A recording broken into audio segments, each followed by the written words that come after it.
Hi everyone. तो आज हम स्टार्ट करने जा रहे हैं हमारा section number 6 income tax act 1961 का, जिसका नाम है रेजिडेंशियल स्टेटस। ये रेजिडेंशियल स्टेटस क्या होता है मैं आपको एक बार दोबारा बताता हूँ। रेजिडेंशियल स्टेटस एक बहुत ज़रूरी स्टेटस होता है। मतलब इनकम टैक्स अथॉरिटी जब किसी असेसी से टैक्स वसूल करना चाहती है तो इनकम टैक्स अथॉरिटी ऐसे ही नहीं किसी से टैक्स ले सकती। उनको देखना पड़ेगा कि जिस टैक्स पेयर से, जिस असेसी से हम क्या ले रहे हैं, टैक्स ले रहे हैं या लेना चाहते हैं, क्या वो हमारे इंडिया में रेजिडेंट है या नहीं है। रेजिडेंट होने की कुछ कंडीशन होती है, वो हम देखेंगे। तो अगर आप इंडिया में रेजिडेंट हो, उस साल में जिस साल की इनकम पर आप टैक्स देने जा रहे हो तो ही आप इंडिया में टैक्स दोगे, वरना नहीं दोगे। अगर कोई आदमी बाहर रहता है पर वो इंडिया में विजिट करने आया, इंडिया में कुछ घूमने आया, किसी रिलेटिव से मिलने आया, पर वो जो मिलने आया वो कुछ ज्यादा ही रुक गया इंडिया में, कुछ कंडीशंस को पूरा कर दिया, तो वो रेजिडेंट हो जाएगा इंडिया में। चाहे वो भारत का नागरिक हो या ना हो, उसको इंडिया में टैक्स देना पड़ जाएगा, वरना एयरपोर्ट से उसकी कोई भी एग्जिट नहीं होगी विदाउट टैक्स क्लियरेंस सर्टिफिकेट दिए बगैर। तो आइए मैं एक बार आपको प्रीवियस ईयर और असेसमेंट ईयर का कॉन्सेप्ट बताता हूं। प्रीवियस ईयर और हमारा असेसमेंट ईयर। प्रीवियस ईयर वो ईयर होता है, यानी कि हमारा करंट ईयर होता है। इनकम टैक्स में करंट ईयर को प्रीवियस ईयर बोलते हैं, जिसमें हम इनकम अर्न करते हैं। Income earned year. Previous year वो साल होता है जिसमें हम अपनी इनकम को अर्न करते हैं। जैसे हमारा अभी प्रीवियस ईयर कौन सा खत्म हुआ, 2020-21, यानी जो 1 अप्रैल 2020 को स्टार्ट हुआ था और अभी एंड हुआ है 31 मार्च 2021 को। तो ये कौन सा प्रीवियस ईयर है, 2020-21। यानी इस ईयर में आप इनकम कमा चुके हो, अब आपको इस इनकम पर टैक्स देना है। आपकी रिटर्न अगले साल जाती है जब 31 मार्च खत्म हो जाता है, सारे अकाउंट क्लोज होते हैं, ऑडिट होता है, सारी चेकिंग होती है, वेरिफिकेशन होती है, जीएसटी का पेमेंट होता है, जीएसटी रिटर्न फाइल होती है, एमसीए की रिटर्न फाइल होती है। उसके बाद हम अपनी इनकम टैक्स की रिटर्न फाइल करते हैं। तो जो प्रीवियस ईयर आपका खत्म हुआ 2021, जिसमें आपने इनकम कमाई, अब उस साल की इनकम पर आपको टैक्स देना होगा।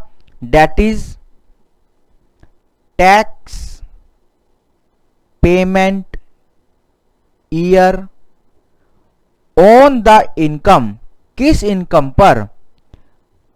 Earned in previous year. तो ऐसे कॉन्सेप्ट यूज होता है प्रीवियस ईयर का। प्रीवियस ईयर पिछले साल को नहीं बोलते, प्रीवियस ईयर बोलते हैं जिस साल की आप रिटर्न भरने जा रहे हो, जिस साल का टैक्स देने जा रहे हो, जिस साल का असेसमेंट करने जा रहे हो, उसको हम बोलते हैं प्रीवियस ईयर। और जिस साल में करते हैं उसको बोलते हैं असेसमेंट ईयर। तो इनकम टैक्स एक्ट 1961 में हम आगे तक बात यूज करेंगे प्रीवियस ईयर की और असेसमेंट ईयर की। तो प्रीवियस ईयर कौन सा? जो अभी आपका खत्म हुआ, यानी 31 मार्च को खत्म हुआ, उसकी अब आप रिटर्न भरोगे, रिटर्न बनाओगे, टैक्स की पेमेंट करोगे, असेसमेंट करोगे। तो जिस साल में करोगे उसको बोलते हैं असेसमेंट ईयर। अब जब income tax authority assessment year 2021-22 की रिटर्न को असेस करना स्टार्ट करेगी, यानी वे देखेगी कि किन किन टैक्स पेयर ने रिटर्न नहीं भरी, किन किन टैक्स पेयर ने अपना टैक्स जमा नहीं कराया, तो उनको ये भी देखना पड़ेगा क्या ये इंडिया में रेजिडेंट थे या नहीं थे। तो हमको क्वेश्चन बोलेगा कि आप असेसमेंट ईयर 2021-22 के लिए रेजिडेंशियल स्टेटस बताइए एक पर्टिकुलर पर्सन का, एक एचयूएफ का, एक कंपनी का, एक फर्म का, जो भी हमारे पर्सन्स होते हैं उनका आप रेजिडेंशियल स्टेटस बताइए। ठीक है, तो जो हमारा ये प्रीवियस ईयर होता है इसमें हम इनकम को कमाते हैं और जिस साल में टैक्स देते हैं वो हमारा असेसमेंट ईयर होता है। अब हम रेजिडेंशियल स्टेटस सेक्शन 6 की कुछ बातें, कुछ कंडीशन देखेंगे और उसमें एक कॉन्सेप्ट यूज होएगा रेलेवेंट प्रीवियस ईयर। ये रेलेवेंट प्रीवियस ईयर कुछ नहीं होता, जिस प्रीवियस ईयर के लिए आप रेजिडेंशियल स्टेटस पता लगाने चाह रहे हो, यानी जिस साल की बात हो रही है उसके आगे एक नाम और ऐड हो जाता है, that is relevant previous year. तो ये कॉन्सेप्ट होता है प्रीवियस ईयर और असेसमेंट ईयर का। जब 31 मार्च खत्म हो जाता है उसके बाद जो आपका असेसमेंट ईयर स्टार्ट होता है, यानी आपका प्रीवियस ईयर 2021 चल रहा था जो 31 मार्च 2021 को खत्म हुआ और अब आपका असेसमेंट ईयर स्टार्ट हो गया। कहां से? 1 अप्रैल 2021 यानी अगले दिन से, और कब तक? 31 मार्च 2022, डेट इज आपका असेसमेंट ईयर 21-22। तो ये कॉन्सेप्ट होता है प्रीवियस ईयर का और आपका असेसमेंट ईयर का।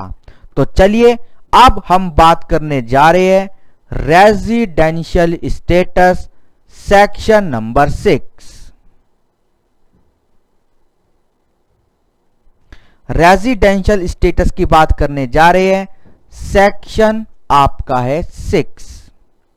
तो चलिए मेरे साथ साथ आप नोट बनाएंगे, अच्छी अच्छी बातें हम बिल्कुल नॉर्मल लैंग्वेज में लिखेंगे। आपको कुछ भी याद करने की जरूरत नहीं है, आप बिल्कुल परेशान ना होए। एक एक बात बिल्कुल ऐसे लिखेंगे कि आपको आगे तक परेशानी नहीं होगी। बिल्कुल चिंता मत करना टेक्स्ट पढ़ते वक्त। जब आप टेक्स्ट पढ़ रहे हो बिल्कुल आराम से पढ़ो, सारी बातों को बिल्कुल एक एक शब्द में पढ़ो। आपको लाइफ में कभी भी दिक्कत नहीं होगी। इंग्लिश पढ़ने से या बेयर एक्ट पढ़ने से इनकम टैक्स एक्ट नहीं आता। आपको प्रोविजन समझ आना चाहिए, फिर उसकी रीडिंग करनी चाहिए, उससे आपका पूरा प्रोविजन पक्का हो जाता है। तो चलिए रेजिडेंशियल स्टेटस सेक्शन 6 को स्टार्ट करते हैं। First point, there are 2 basic condition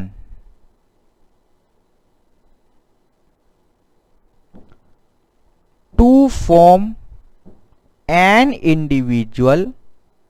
अभी इंडिविजुअल की बात हम कर रहे हैं, एचयूएफ कंपनी फर्म की बात हम नहीं कर रहे।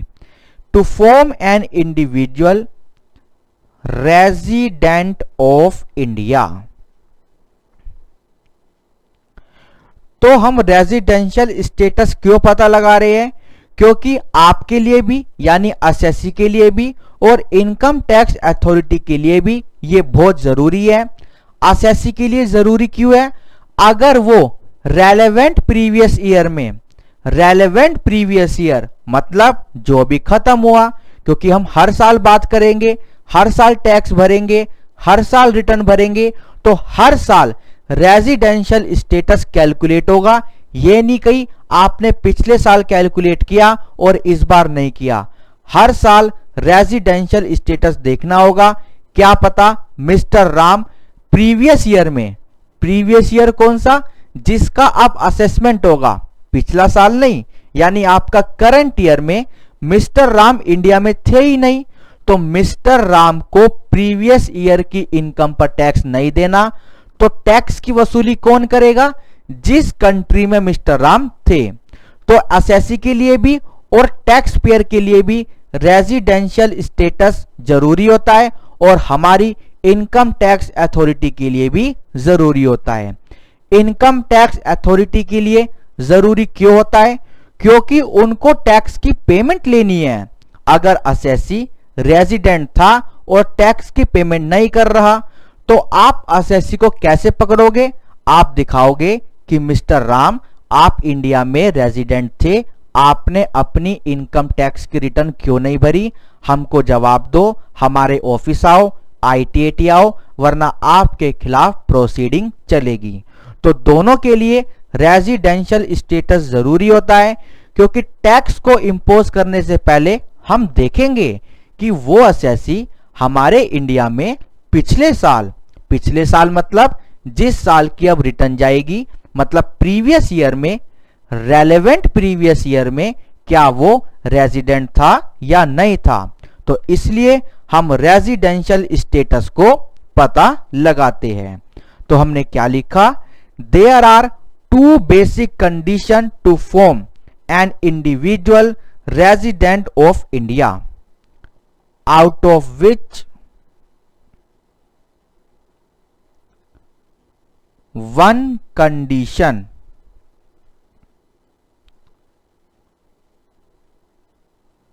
should be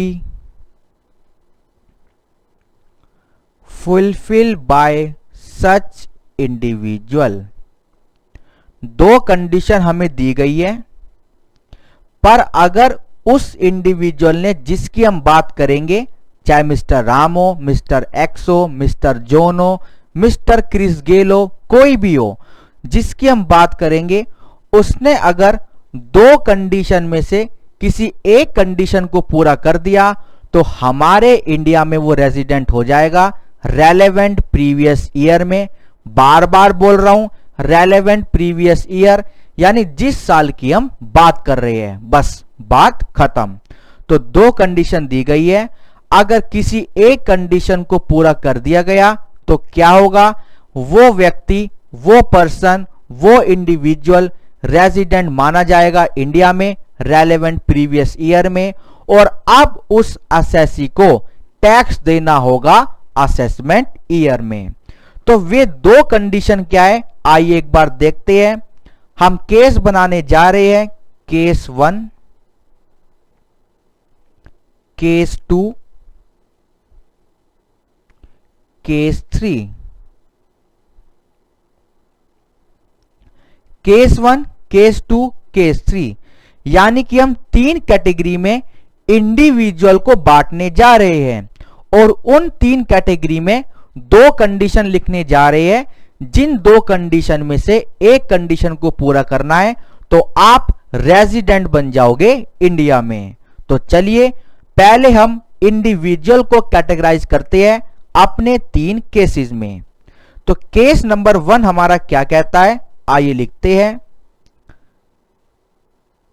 Indian citizen, Bharat का नागरिक जिसके पास सिटीजनशिप है, और पर्सन ऑफ इंडियन ओरिजिन, मतलब कि इंडियन सिटीजन की बात कर रही है, जिसने क्या किया, हु लीव्स इंडिया, जिसने भारत को छोड़ दिया। मतलब जिस प्रीवियस ईयर की हम बात कर रहे हैं उसमें मिस्टर राम थे ही नहीं इंडिया में, इंडिया के सिटीजन हैं, but who lives India as a member of crew of an Indian ship. एक भारत के नागरिक ने भारत को छोड़ दिया, क्यों? क्योंकि उनकी ड्यूटी थी शिप पर, उनको इंडियन शिप पर जाना था। या फिर और who lives India,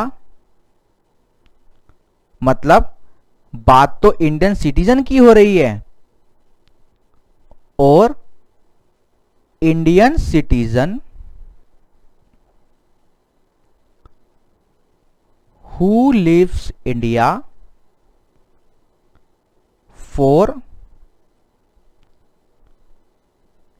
employment purpose. एक इंडियन सिटीजन जिसने भारत को छोड़ दिया, क्यों? क्योंकि उसको बाहर अमेरिका, दुबई, कनाडा जॉब करने जाना था। तो हमारी एक कैटेगरी क्या बनी? वो इंडियन सिटीजन जिन्होंने भारत को छोड़ दिया, क्यों?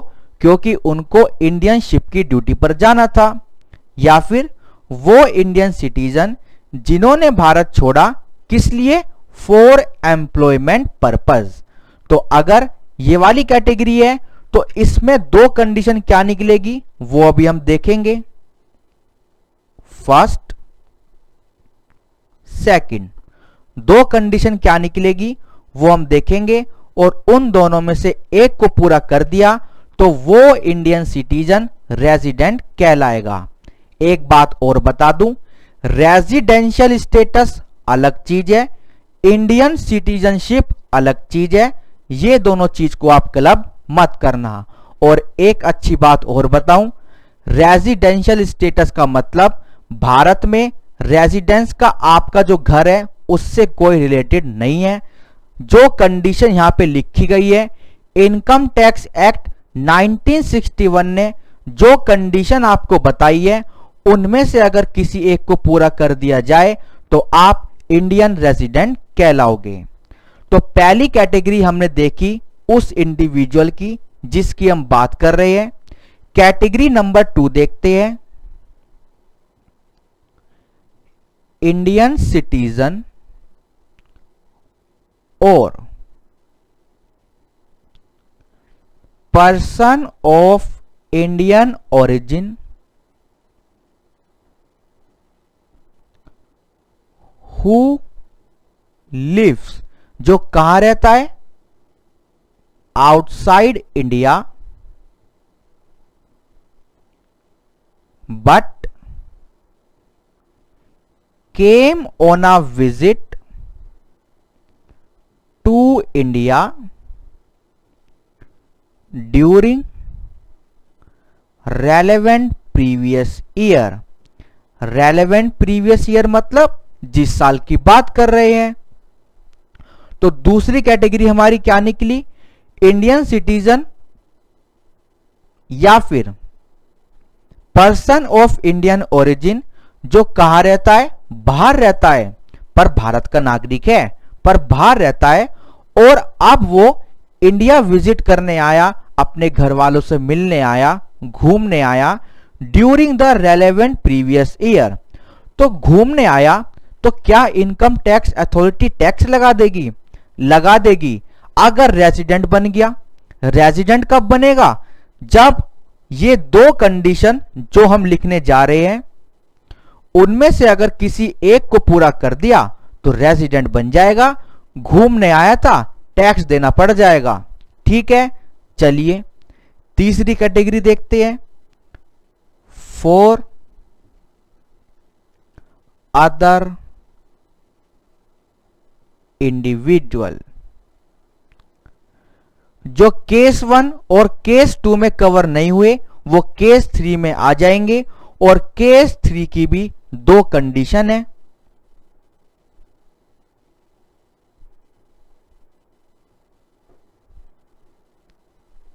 केस 3 की भी दो कंडीशन है।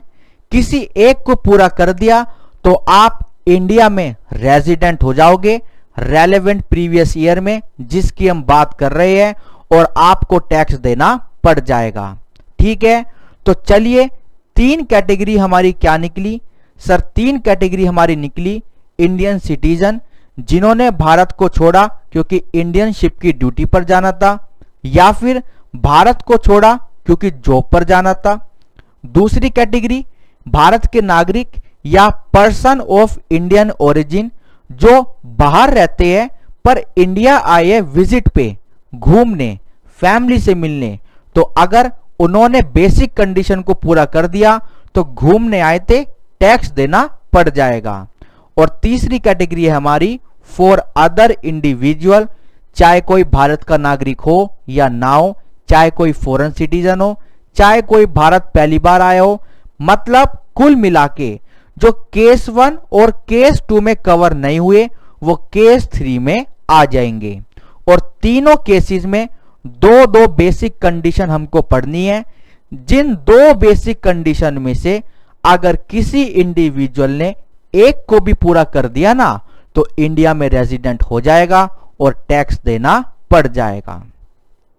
चलिए अब हम कंडीशन लिखने जा रहे हैं, तो आइए कंडीशन लिखते हैं। सच इंडिविजुअल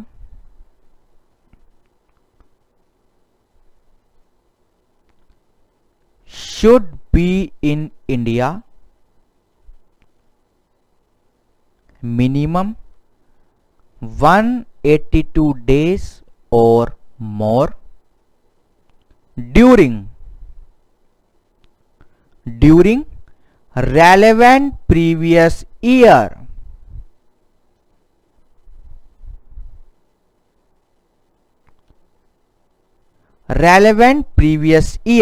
यानी कि जिस साल की बात कर रहे हैं। तो पहली कंडीशन हमने क्या पढ़ी, वो भारत का नागरिक जो इंडिया को छोड़ के जा रहा है, क्यों जा रहा है, क्योंकि शिप पर ड्यूटी देनी थी या फिर बाहर जॉब करनी थी।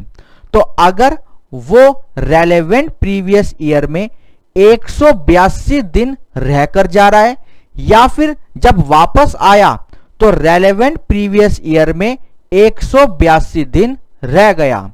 रेलेवेंट प्रीवियस ईयर मतलब जो अभी हमारा खत्म हुआ 1 अप्रैल 2020 से 31 मार्च 2021 तक, उस साल में अगर 182 दिन रह गया जाने से पहले या फिर आने के बाद या फिर टुकड़ों में, हम तो पूरे साल में देखेंगे। अगर 182 दिन इंडिया में वो था या 182 दिन से ज्यादा का तो रेजिडेंट हो जाएगा और टैक्स देना पड़ेगा। ये नहीं कह सकते सर हम तो इंडिया में थे नहीं, हम तो बाहर जॉब कर रहे थे, हम तो इंडियन शिप की ड्यूटी पर थे। तो ऐसा नहीं होगा, क्योंकि जो इंडियन शिप या फिर आप बाहर जॉब करने जा रहे हो उसी अकॉर्डिंग क्या होती है, ज्वाइनिंग डेट प्लान होती है, जिससे एक असेसी पर 2 बार टैक्स ना लगे।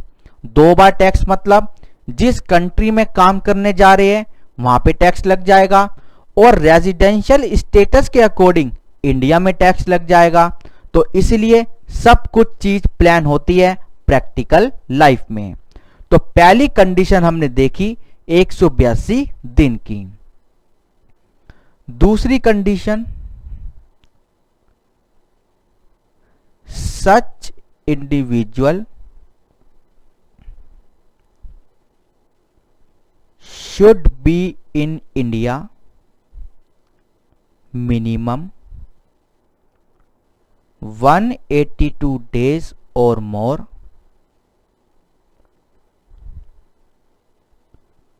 during relevant previous year and लिखा है 365 days during 4 immediate preceding यानी पिछले previous year from relevant previous year.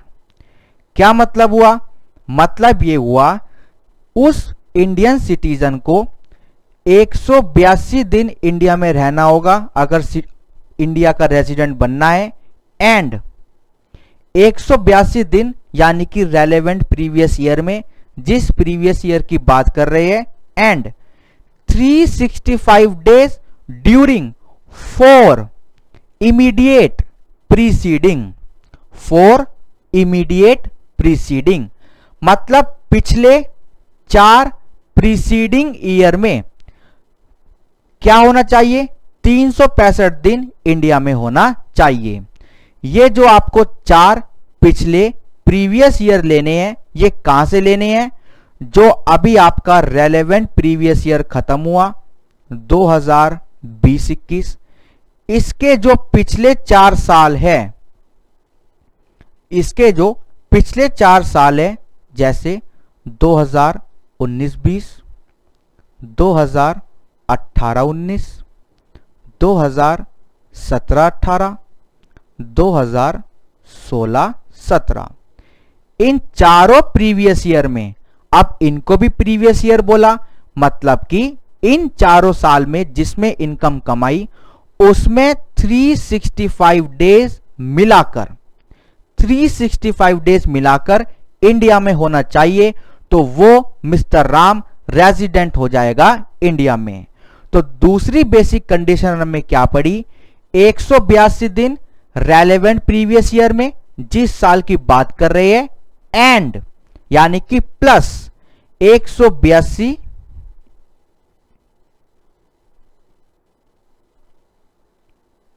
ये प्लस 365, दोनों चीजों को पूरा करना है तो आप रेजिडेंट हो जाओगे इंडिया में। 182 दिन कौन से साल में, जिस साल का असेसमेंट अब होने जा रहा है, यानी करंट ईयर, यानी रेलेवेंट प्रीवियस ईयर।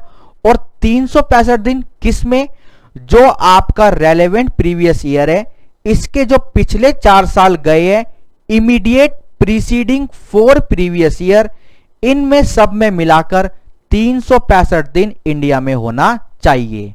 तो वो असेसी, वो इंडिविजुअल क्या बन जाएगा, रेजिडेंट बन जाएगा इंडिया में। तो चलिए, 2 बेसिक कंडीशन हमने पूरी करी, इसमें से अगर कोई भी एक पूरी कर दी तो मिस्टर राम, मिस्टर एक्स क्या बन जाएंगे, इंडिया के रेजिडेंट। और आपको फर्स्ट कैटेगरी में यानी केस 1 में एक चीज शॉर्टकट बताना चाहता हूं कि अगर पहली कंडीशन पूरी नहीं हो रही तो दूसरी कंडीशन देखने की जरूरत नहीं है। क्यों? क्योंकि यहां पर भी 182 डेज है और यहां पर भी 182 डेज है। तो जब रेलेवेंट प्रीवियस ईयर में 182 दिन मिस्टर राम इंडिया में थे ही नहीं, तो पहली कंडीशन तो गई, तो दूसरी कंडीशन देखने का भी क्या फायदा। ठीक है, बात क्लियर है। चलिए अब हम आते हैं केस 2 पर, और केस 2 में भी हम 2 कंडीशन लिखने जा रहे हैं, जिसमें पहली कंडीशन सेम है, such individual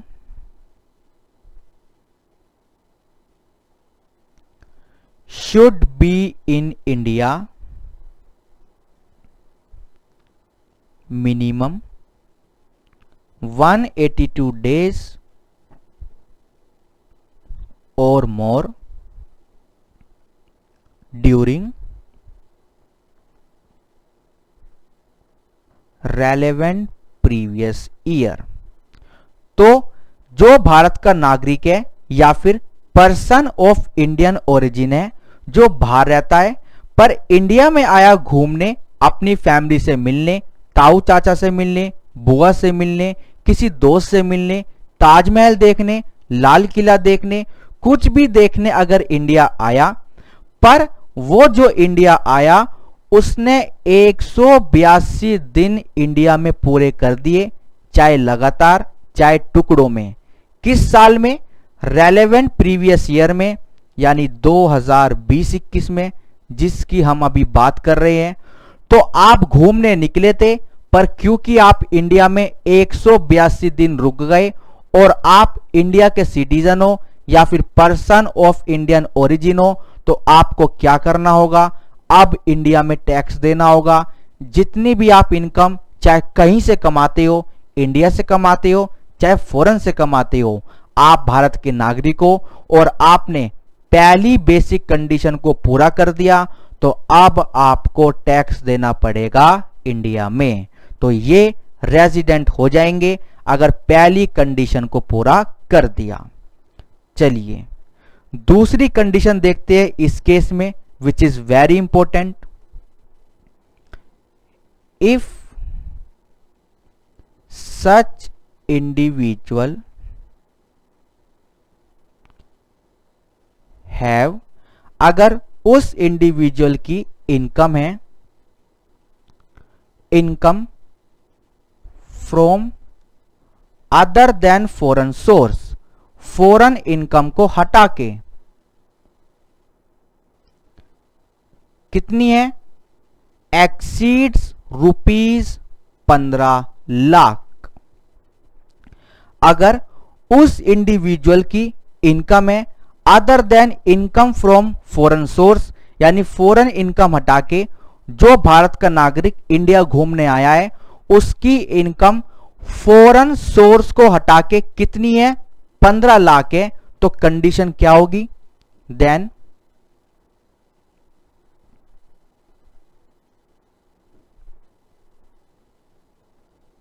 such individual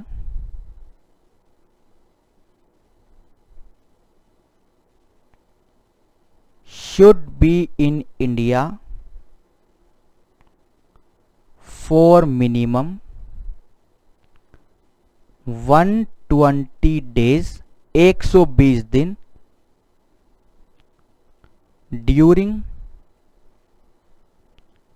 relevant previous year, during relevant previous year and 365 days during 4 immediate preceding यानी पिछले previous year from relevant previous year। जो भारत का नागरिक है उसकी income other than foreign source 15 lakh से ज्यादा की है और इंडिया घूमने आया, पर बेचारा अगर इंडिया घूमने आया और 120 दिन रह गया, 182 नहीं, अगर 120 दिन रेलेवेंट प्रीवियस ईयर यानी 2021 में अगर रह गया एंड दूसरी शर्त भी पूरी करनी है, मतलब 120 दिन के साथ साथ ये 365 वाली कंडीशन भी देखना एंड 365 दिन पिछले 4 सालों में, यानी जो हमने पिछले 4 साल यहां पर देखे थे, अगर इनमें मिलाकर 365 दिन वो इंडिया में था तो रेजिडेंट हो जाएगा, क्योंकि इनकम 15 लाख से ज्यादा की है। तो इंडियन इनकम टैक्स अथॉरिटी ने क्या करा, दिन को घटा दिया, 120 दिन कर दिया, क्योंकि इनकम ज्यादा है तो 120 दिन पर जल्दी रेजिडेंट बनेगा और इंडियन इनकम टैक्स अथॉरिटी को टैक्स मिल जाएगा। चलिए अब एक और इंपॉर्टेंट चीज देखते हैं। हमने देखा था इनकम अगर 15 लाख से ज्यादा की है, अब अगर इनकम अप टू 15 लाख है तो क्या होगा, ठीक है ना।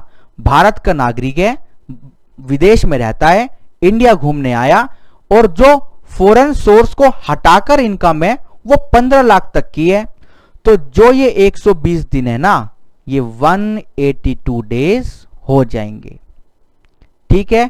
क्योंकि इनकम 15 लाख तक है, थोड़ी राहत दे दो, टैक्स के लिए थोड़ी राहत दे दो, तो 182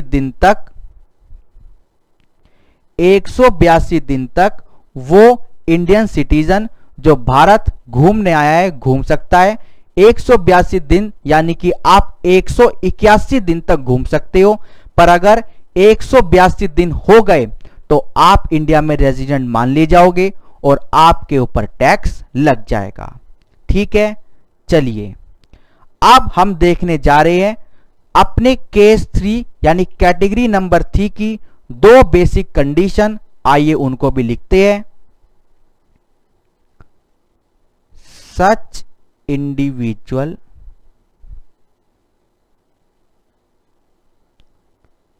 should be in India minimum 182 days or more,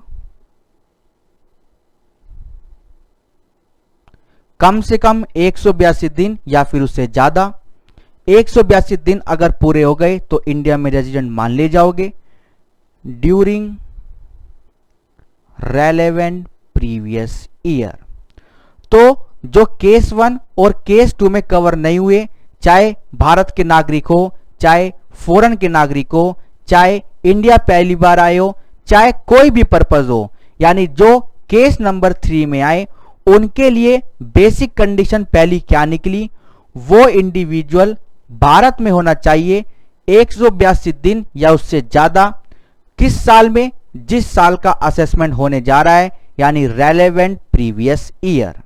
चलिए दूसरी कंडीशन लिखते हैं।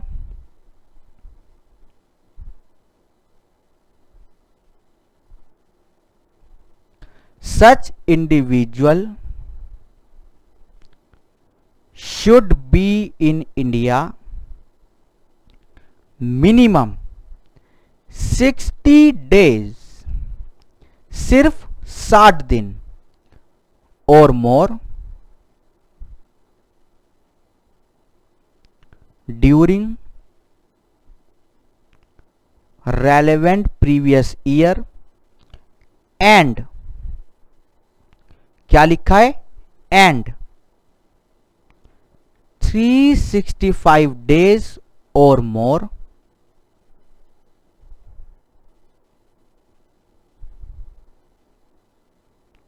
During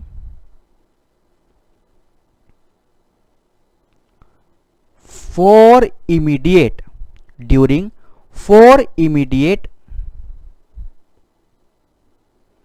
preceding previous year from relevant previous year, और relevant previous year आपका क्या है, 2020-21।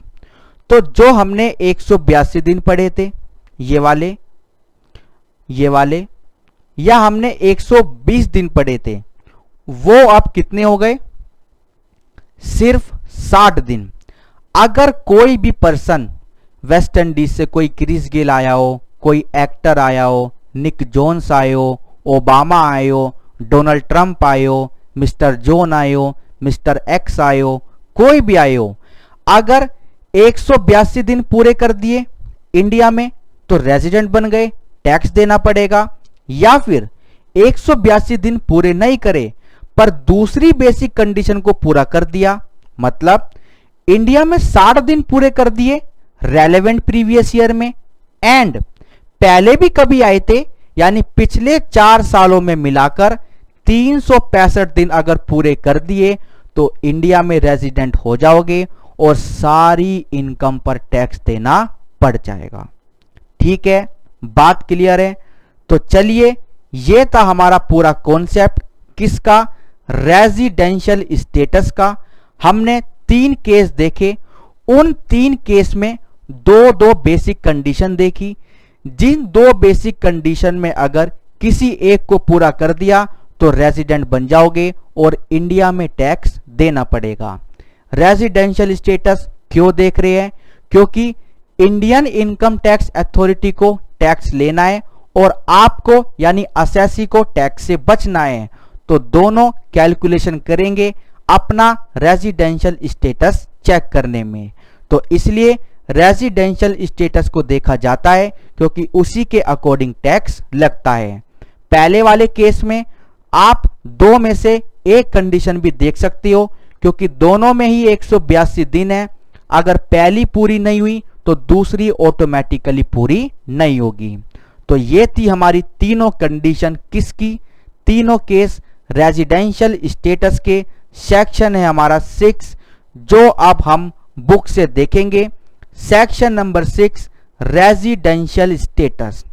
रेजिडेंशियल स्टेटस बुक से रीड करेंगे, पर उससे पहले चलिए कुछ एग्जाम्पल देखते हैं।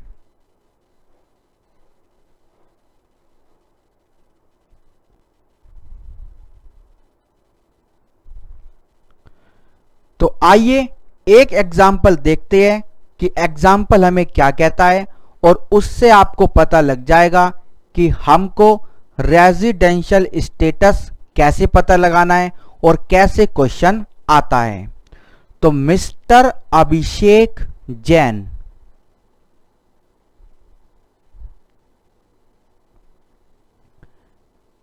Is an Indian citizen. Mister Abhishek Jain एक इंडियन सिटीजन है एंड ही लीव्स इंडिया, इन्होंने भारत को छोड़ दिया as a member of crew, क्योंकि इनको इंडियन शिप की ड्यूटी पर जाना था, as a member of crew of an Indian ship. तो मिस्टर अभिषेक जैन एक इंडियन सिटीजन है, इन्होंने भारत को छोड़ दिया क्योंकि इनको इंडियन शिप की ड्यूटी पर जाना था। कब छोड़ा? ऑन 38 सितंबर 220, तो 30 सितंबर को इन्होंने भारत छोड़ दिया।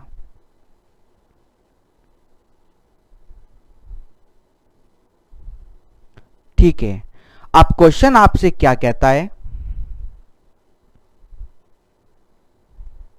Determine residential status for previous year 2021, यानी आपका असेसमेंट ईयर कौन सा हुआ? 21-22। अगर कुछ भी लिखा जाए तो बात सेम है। For the purpose of tax liability,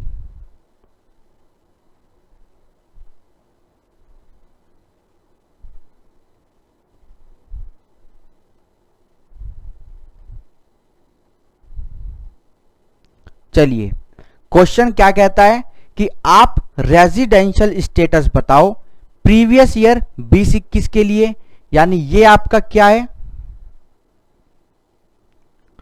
relevant previous year, और ये आपका है इस रेलेवेंट प्रीवियस ईयर का असेसमेंट ईयर, यानी रेलेवेंट असेसमेंट ईयर। तो मिस्टर अभिषेक जैन एक इंडियन सिटीजन है, इनको इंडियन शिप की ड्यूटी पर जाना था, तो इन्होंने भारत छोड़ दिया 30 सितंबर 2020 को। तो ये हमारा कौन सा केस है? केस नंबर 1 है। और केस नंबर 1 में जो बेसिक कंडीशन है वो हमारी क्या है कि 182 दिन इंडिया में होना चाहिए ड्यूरिंग रेलेवेंट प्रीवियस ईयर। 182 दिन यहां पर भी है और यहां पर भी है। तो अगर फर्स्ट कंडीशन पूरी कर दी तो सेकंड कंडीशन देखने की कोई जरूरत नहीं है, और अगर फर्स्ट कंडीशन पूरी नहीं की तो भी सेकंड कंडीशन देखने की जरूरत नहीं है। तो चलिए हम क्या करते हैं, इसका सॉल्यूशन करते हैं, यानी कि हम डेज काउंट करने जा रहे हैं।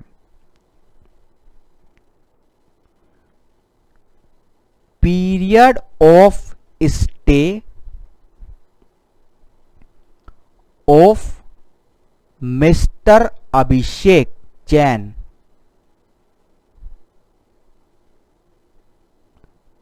in India during relevant previous year, that is 2021। तो डेज काउंट करने जा रहे हैं, और क्योंकि अब डेज का कॉन्सेप्ट आ गया तो आपको एक बात मैं और बताना चाहता हूं, बहुत इंपॉर्टेंट, कि ये थोड़ी समस्या है कि आने वाला दिन और जाने वाला दिन कैसे कैलकुलेट करेंगे। कोई रात को 1 बजे गया, कोई सुबह 7 बजे गया, कोई शाम को 8 बजे आया, पूरा दिन लेंगे या आधा दिन लेंगे? तो इनकम टैक्स अथॉरिटी कहती है कि डिपार्चर का दिन और अराइवल का दिन आपको काउंट करना है। बट जो इंडियन सिटीजन इंडियन शिप की ड्यूटी पर जा रहे हैं उनके लिए जाने वाला दिन और आने वाला दिन, मतलब ज्वाइनिंग डेट और साइनिंग डेट काउंट नहीं करनी। जैसे ये 30 सितंबर को गए हैं तो 30 सितंबर का दिन आपको काउंट नहीं करना। तो चलिए डेज काउंट करते हैं, और डेज आप कहां से काउंट करोगे? 1 अप्रैल से 2020 टू 31 मार्च 2021, क्योंकि इसी प्रीवियस ईयर के लिए आप रेजिडेंशियल स्टेटस को पता लगाने जा रहे हो तो चलिए देखते हैं कि आपको रेजिडेंशियल स्टेटस कैसे पता लगाना है। तो सबसे पहले आई अप्रैल। अप्रैल में कितने दिन होते हैं? 30। तो 30 डे ऑफ अप्रैल। ठीक है। अप्रैल के बाद आपकी आई मई। तो मई में कितने दिन होते हैं? 31।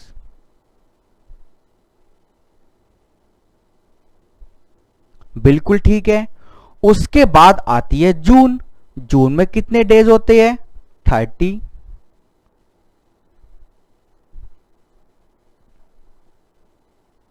ओके। उसके बाद आपकी आती है जुलाई। तो जुलाई में कितने दिन होते हैं? 31। उसके बाद अगस्त, क्योंकि ये तो सितंबर में गए हैं, तो अगस्त में कितने दिन होते हैं? 31। और अब आप देखना इंपॉर्टेंट, क्योंकि ये 30 सितंबर को गए हैं और इंडियन सिटीजन जो शिप की ड्यूटी पर जा रहे हैं उनका ज्वाइनिंग का डेट और साइनिंग का डेट, मतलब जिस दिन वे आएंगे वापस, वो दिन भी काउंट नहीं करना। बाकी के लिए सब कुछ काउंट होगा, चाहे भारत का नागरिक हो, चाहे फॉरेन का हो, चाहे जॉब पर जा रहा हो, चाहे इंडिया विजिट करने आया हो, चाहे इंडिया पहली बार आया हो, एक्स वाई जेड कोई भी केस हो, डिपार्चर का दिन और अराइवल का दिन दोनों काउंट होंगे। तो चलिए, क्योंकि ये इंडियन शिप पे जा रहे हैं, ये अच्छी देश की सेवा करने जा रहे हैं, तो इनका ज्वाइनिंग का डे हम नहीं लेंगे। तो 30 सितंबर को ये गए हैं, यानी हम 29 सितंबर तक इनके डेज काउंट करेंगे। 29 डेज ऑफ सितंबर। ठीक है? हां सर, बिल्कुल ठीक है। चलिए फटाफट डेज को ऐड करते हैं। 30 plus 31 plus 30 plus 31 plus 31 and plus आपके 29। तो ये आपके जो टोटल डेज निकल के आए हैं, ये आए हैं 182 दिन ड्यूरिंग रेलेवेंट प्रीवियस ईयर 2020-21। सितंबर के बाद हमने कोई मंथ नहीं लिया क्योंकि वे चले गए, पर अगर क्वेश्चन हमको बोले कि वो 1 जुलाई यानी 1 जनवरी को वापस आ गए, 1 फरवरी को वापस आ गए, तो आगे के दिन भी हम काउंट कर लेंगे। तो क्योंकि ये 182 दिन ड्यूरिंग रेलेवेंट प्रीवियस ईयर में थे, यानी 182 दिन रहकर गए थे, तो इंडिया में ये रेजिडेंट थे। Hence mister Abhishek Jain is a resident individual of India for the previous year 2020-21, यानी असेसमेंट ईयर 2021-22। क्योंकि बात सेम है, प्रीवियस ईयर के लिए जो बात बोली जाती है वो असेसमेंट ईयर के लिए भी होती है, क्योंकि इसी प्रीवियस ईयर का असेसमेंट ईयर होता है 21-22। तो ये था एक हमारा एग्जाम्पल केस 1 का। हमने देखा, डेज काउंट करे और उसके बाद अपना डिसीजन लिया। तो जो हमने केस पढ़ा था केस 1, उसका हमने एक ब्यूटीफुल एग्जाम्पल देखा। Okay, thank you so much.